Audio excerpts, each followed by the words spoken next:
Welcome back to another Storytime video, everyone! So this week, Xylia got a whole bunch of books in 2 cardboard boxes, and we still gotta sort through all of them to see which ones I'm gonna read and which ones we're gonna donate, cause oh my gosh, there's a ton of them! But yeah, so on top of all the books that I got from the elementary school, we've got more books coming. We've got a lot coming, so yeah, I'm not going anywhere anytime soon. I'm so excited!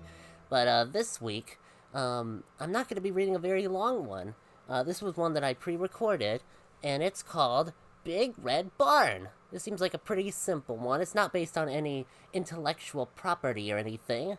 And yeah, let's see what this one's all about. Let's get started, shall we? Big Red Barn by Margaret Wise Brown. Pictures by Felicia Bond. Oh, I remember her! By the big red barn is the great grass field. There was a pink pig who was learning to squeal. There was a great big horse and a very little horse. And on every barn is a weather vane, of course, a golden flying horse. There was a big pile of hay and a little pile of hay, and that is where the children play. But in this story, the children are away. Only the animals are here today. The sheep and the donkey, the geese and the goats were making funny noises down in their throats. An old scarecrow was leaning on his hoe, and a field mouse was born in a field of corn. Oh, there he is. That's cute. Oh. I love that.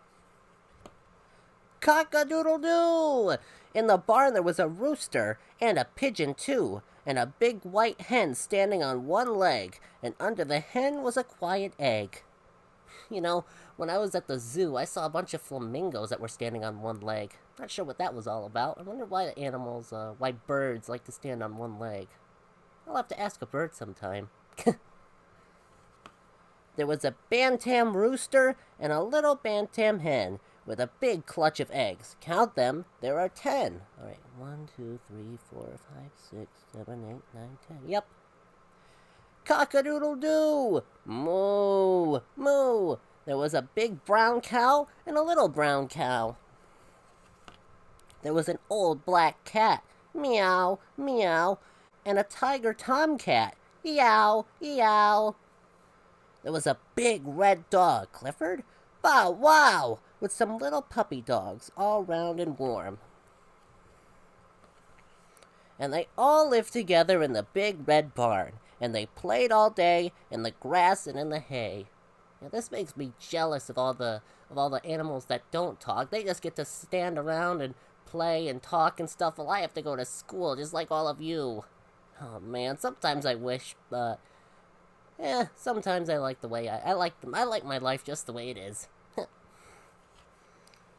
When the sun went down in the great cornfield, the big cow lowed, the little pig squealed, the horses stomped in the sweet warm hay, and the little donkey gave one last bray. The hens were sleeping on their nests, even the roosters took a rest, the little black bats flew away, out of the barn at the end of the day. Where are the bats? I didn't see any bats before.